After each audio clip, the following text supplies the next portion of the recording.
Hello, thank you for watching my video on confidence intervals for mu without assuming normality. How to do this? Well, guess what? Using the center limit theorem. Let's get to work. So how to calculate confidence intervals for the mean without assuming normality of our sample? Well, here is an illustrative example. So I took a window label in the US. On all new cars, you will see a window label indicating the fuel economy estimate. And well, here for a particular car, I see the following fuel consumption for the city. I see an 18 for 18 miles per gallon for city. And this is the mean fuel consumption of this particular car, calculated probably with hundreds of cars. And below here, I see the expected range for most drivers is between 15 and 21 miles per gallon. So that's precisely a 95% confidence interval for the mean fuel consumption of this particular car. How to calculate this confidence interval? Knowing the sample mean, so that's probably the sample mean, and I probably know the sample standard deviation. But I know nothing about the distribution of the fuel consumption of the particular cars. So to do this, I need a famous theorem, the central limit theorem in statistics. And at the first sight, it may seem scary. So this is how it looks like. We will first treat the case when sigma, the population standard deviation, is known, and then move to the realistic case when sigma is typically unknown. Well, what does the central limit? I will immediately illustrate what the central limit theorem tells concretely. I will illustrate it in Excel, but for now, let's try to digest the theorem. So here we have a random sample from any distribution such that the population mean is denoted by mu and the population variance is denoted by sigma square. The central limit theorem tells us that the standardized random sample mean has an approximate standard normal distribution. So concretely, here it's written that the standardized x bar, meaning that I center it, I subtract mu and divide it by sigma divided by square root of n. Harpoon means that it's approximately distributed as a standard normal distribution, and the larger n, the better the standard normal approximation. Mathematically, it means that the CDF, the cumulative distribution function of this statistic, converges to the CDF of the standard normal distribution. Now, concretely, what does it mean? So here I see a random sample from any distribution. So it can work with the simplest distribution we can imagine, the Bernoulli distribution, right? So let's try, let me take this Bernoulli distribution. So here it is. I take a sample actually from a Bernoulli distribution with the parameter 0.5. So take say that we are flipping a coin 40 times and we have a fair coin. That's why the probability of landing head is 0.5. And I will, knowing that it comes from a Bernoulli distribution, well, we know that the expected value, the population mean in a Bernoulli, is precisely the parameter value 0.5, and the standard deviation, which is the square root of the variance, is, well, we know that the variance in the Bernoulli is p times 1 minus p, so 0.5 times 1 minus 0.5 in the square root gives us precisely 0.5. And the central limit theorem tells us that it tells us that if I take the standardized version of x bar, meaning that x bar minus the mean, which is 0.5, and then divided by sigma divided by square root n, so sigma we said is 0.5, so 0.5 divided by square root n, which is 40, has an approximate standard normal distribution. So let's see this with an application in Excel. So here we said the sample size is 40. So what I will do is that I will simulate 40, I will generate 40 random numbers from a Bernoulli with parameter 0.5. I will report these numbers here, and then I calculate the sample mean and the standardized sample mean. But I would like to investigate the distribution of the standardized sample mean. So I will do this, I will repeat this exercise many times, actually 2,500 and 2,500 times.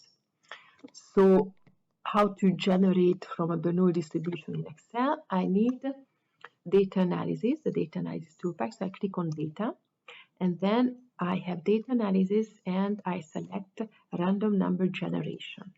I select the Bernoulli distribution. I would like to generate 40, right? My sample size is 40, but I want to repeat this simulation exercise many times, because at 2,500 times.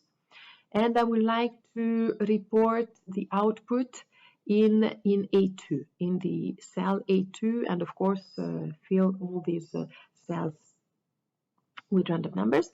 And if you want to replicate my exercise, I chose here random seed of 10. It has absolutely no importance. It's just to make sure that you have the same numbers that appear in the Excel file.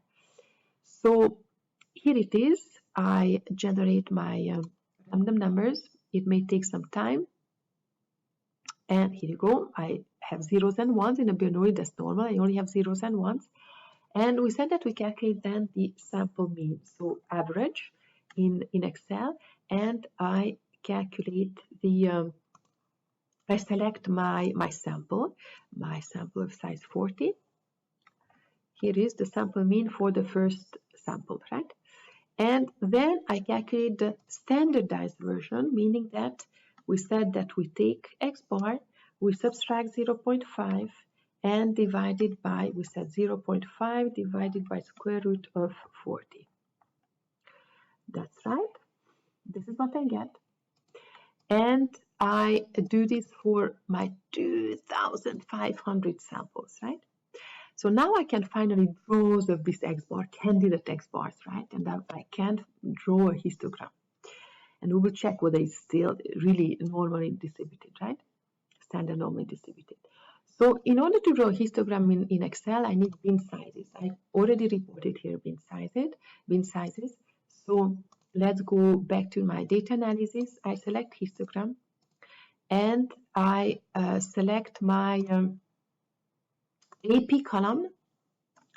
Then in the bin range, I enter my bin values, which are bin sizes. Here they are. And then I specify the die labels in my columns. I would like the histogram to be drawn, chart output, check this box, and output range. I would like to display my histogram here, for example. So here you go. And where is my histogram? Maybe on the left. Here you go. This is my histogram. And I will, let me paste it here.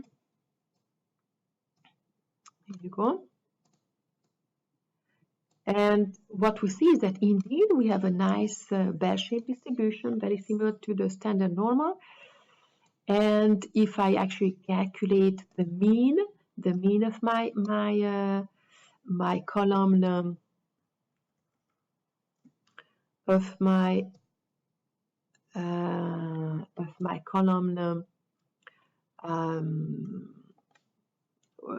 in which I have the standardized X bars, I will actually report it here. Mean of my column AP, so average, I indeed have something super close to 0, right? And if I calculate the standard deviation, STDEV in Excel for the same column, guess what? It's also very close to 1. So indeed, I confirm the fact that I have an approximate standard normal distribution. I will paste the histogram here, right? Now, it tells actually even more than this, the central limit theorem. We have several consequences of this. So here you go. one of the consequences, I will write corollary, meaning that these are consequences of the central limit theorem, is one of them is that actually not just the standardized version, but X bar itself has something close to a normal distribution. Here it is. One of the consequences is that X bar itself has a distribution that is very close to a normal, and actually the parameters, the mean and variance parameters are mu and sigma squared divided by n. And concretely, in our example here, in our Bernoulli simulation, this is 0.5, right? We said that the mean is 0.5, and the variance was 0.25. So divided by n is 40, right? And let's check whether it's indeed true in our simulation. So if I take the X bars, I already calculated the X bars. Here they are in this column. Let's draw a histogram below here. I take I use again data analysis histogram, and I select my column AO this time. And then for the bin ranges, I already created the bin ranges here. And I again have labels in my columns, and I would like the output to be displayed here. Here you go. Okay, and the histogram is here. Beautiful pear-shaped distribution, very similar to a normal distribution, right? Let me paste it here. And indeed, miracle, we have this close to a normal distribution. And let's check whether indeed the parameters are close to 0.5 and standard deviation of 0.5 divided by square root of 40. So for this, I can already calculate the average, right? Indeed, very close to 0.5. And the standard deviation suspense 0.008. And my central limit theorem tells me that it's actually the square root of, we said, 0.25 divided by 40. Indeed, it's this is what we should have, right? So that's correct. Let me paste the histogram in my handwritten notes here. Indeed, we confirmed the central limit theorem. And finally, maybe a last corollary as well, which may be useful sometimes. Sometimes it's not X bar that you're interested in, but the sum of the Xi's. I also write here the conclusion for the sum of the Xi's. If you take now the sum of the Xi's,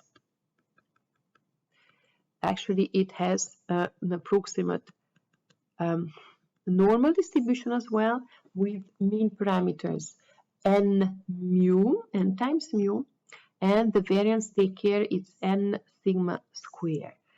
So concretely, in our example, with our parameter values, we have this should be so n times so 40 times 0.5, right? So 40 times 0.5, and this thing should be 40 times 0.25. Let's write it this way, so there is no misunderstanding. Now let's go back to our Excel file. I calculate now the sum of the Xi's. Sum of the Xi's, I denote them by n X bar here in my Excel file, because it's indeed n times X bar, right? So that's simply 40. We have a sample size of 40 times X bar. Here you go. And let's report here a histogram for the sum of the Xi's here. So I again use data analysis histogram. That's right. And I would like to take this time the column AQ and use the bin sizes that I created here. I again have labels in my columns, and I would like the output to be displayed here. Here you go. And my histogram is somewhere here. Here it is. Again, a beautiful bell-shaped distribution. Indeed, we confirmed the central limit theorem, right? Now let's check whether indeed the parameters of the normal coincide. If so, I do now the same for nx bar. And if I check the mean, we said that it should be 40 times 0.5, so basically 20, right? That's right. We have something very close to 20. And how about the standard deviation? We said that the standard deviation should be 40 times 0.25. So basically, the standard deviation will be the square root of 40 times 0.25. And indeed, it's something very close to what we obtained. All right. So now, so this is the central limit theorem. So basically, this is what I illustrated on the following slide. I say that I generated 2,500 samples from Bernoulli with 0.5. That's precisely what we did. Here with n equals 10, so the sample size is simply 10. We used 40 in our Excel file. But even with 10, we have a nice bell-shaped distribution. And if we use 100, the sample size, we have something even closer to a normal distribution, right? So that's the central limit theorem.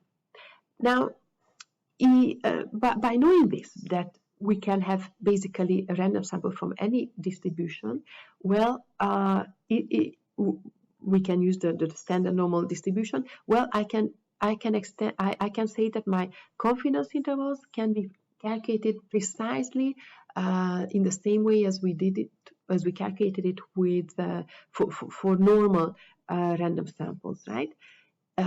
But we said that it's just an approximate standard normal distribution, so that's why it's just an approximate confidence interval, right? And the larger, here we know that the larger n, the better the approximation. We saw it in the histograms as well. So basically in practice, people consider something like n greater than 30. It's a rule of thumb. If the sample size is greater than 30, then you can basically use this approximate confidence interval for the mean.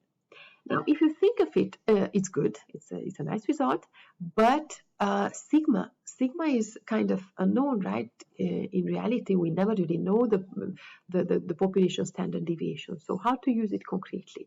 Well, we are tempted to replace it by the sample standard deviation, or we are allowed to do this.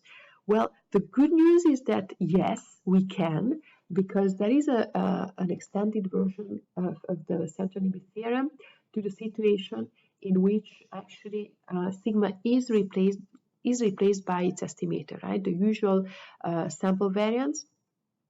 If you standardize x bar by taking in the denominator the estimator of sigma, the central limit theorem still holds. It still has an approximate standard normal distribution. But we need even larger sample sizes to have an approximate standard normal distribution. And in practice, people usually consider that it's sufficiently large when n is greater than 40, when the sample size is greater than 40. And so what do? We illegally replace this sigma by s, and we know that this extended version of the central limit theorem tells us that we have an approximate confidence interval by doing so. So let's take an example, right? So if I say that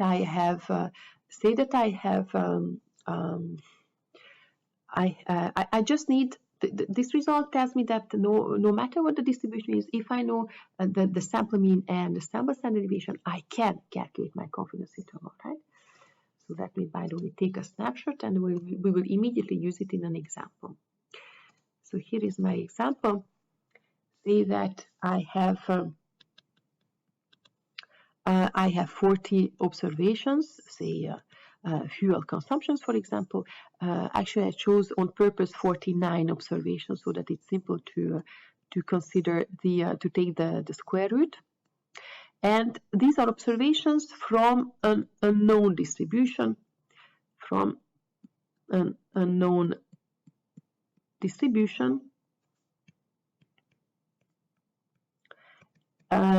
but the population mean is denoted by mu, with population mean mu. And say that in my sample I have an X bar of 10, say a fuel consumption of 10, and my sample standard deviation is 7. Then I can use this approximate confidence interval, right? And simply replace my values, which are 10 and plus minus, well, if I want to calculate the confidence interval for the 95% confidence interval, it will be 1.96, right? So let's calculate this for 95%. Here, this is 5%. Then I have here 1.96. The sample standard deviation we said is 7, and divided by the square root of 7. So this simplifies, and I end up with this approximate confidence interval of what do I have? 10 minus 1.96 is 8.04, and with plus I get 11.96, right? Here you go. And this is fine. Now we said that we can also use it in the case of a Bernoulli random sample. This is what we used in our Excel applications. And let's calculate now a confidence interval for the probability P in a Bernoulli, just like in our Excel application. Well, it's actually super simple in the case of a Bernoulli because the sample mean is sufficient. Knowing the sample mean of a Bernoulli, you can calculate the sample standard deviation. How come? Sounds like a miracle, but it is actually true. So yes, how to see that this is actually the sample standard deviation? Well, here it is. I hope that I can convince you with a simple calculation. Let me here insert a new page. Here it is. I have, in the case of a Bernoulli, for a Bernoulli random sample, you don't even need S. Why?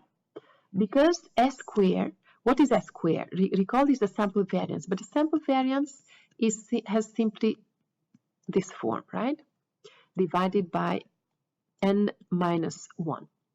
And here I can write, well, simply by decomposing the square, I can write that it's xi square minus what? Minus twice xi x bar plus x bar square, right? Still divided by n minus 1. But in a Bernoulli, I only have zeros and ones, and 0 to the square is the same as 0 without the square, right? And same for 1. 1 squared is still 1. So I can rewrite this. This is the same as xi in a Bernoulli, just in a Bernoulli. And then I can write that I have xi, sum of the xi. Now I simply split into 3 sums, all this.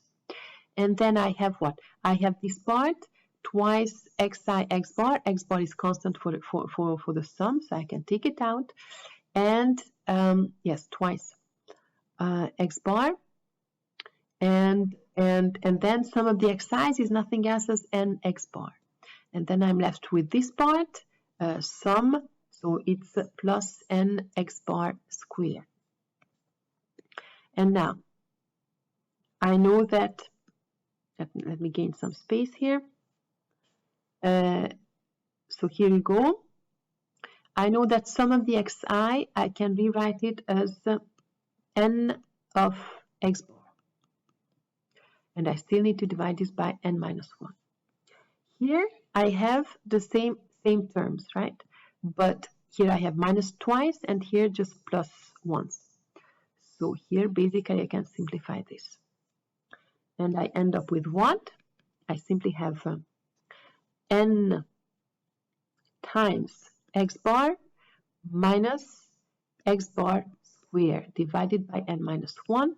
And here I am. It's the same as having n times x bar times 1 minus x bar divided by n minus 1. So what do I mean by this? It means that if I go back to my confidence interval, we said that by using this extended version of the central limit theorem, I have this, right? So x bar, and this is true in general. So that's for any alpha. I have what? I have x bar plus minus z alpha divided by 2. X bar plus minus z alpha divided by 2 times s divided by square root n. And we just showed that s square is all this. So I can replace it and have, what do I have? I have n x bar times 1 minus x bar to the square root divided by n minus 1, still in the square root, but I still need to divide it by square root n. And this square root n simplifies, we can simplify it, and that's why we have the formula in our lecture slides. This one precisely, that we have x bar times 1 minus x bar in the square root, and all this divided by n minus 1 in the square root, right? Let's go back to our lecture slides. That's precisely the formula that we have, right? That we obtained. Now, let's take an example to illustrate this. So we have a survey of your customers shows that 100 out of 400 randomly selected customers were not satisfied with after-state support and service. Compute an approximate 95% confidence interval for the population proportion of dissatisfied customers. We know that. So here again, let me insert a page and calculate this confidence interval. So this is of course an approximate confidence interval, right? So in our example, we have we want a 95% confidence interval. So it's approximately x bar plus minus. We have seen that this for alpha equals 5% is 1.96, and here I still need to calculate this, right? Now I know that x bar is with the x bar equals, in this exercise, what do I have? 100 divided by 400, right? So we have 1/4. And as a result, I have a confidence interval of 0.25 plus minus 1.96 times, here we have 0.25 times 0.75 in the square root divided by, and n was 400, so 399 in the square root. And I let you double check that this is, well, let's calculate it with Excel. I think that's the simplest. And we are done. So I will calculate it here. We said that the lower bound is 0.25 minus 1.96 times square root of 0.25 times 0.75 divided by 399. That's the lower bound. This is the upper bound, but here I need a plus. I need to replace here a plus. Minus becomes a plus, and this is my confidence interval for this example. Here you go.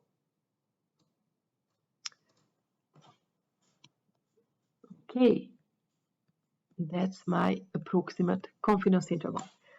So thank you very much for watching. Now, if you want to practice with exercises, you can practice. It's available. The course website can be found on this link, and you will see that there are exercises with which you can practice. Thank you for watching.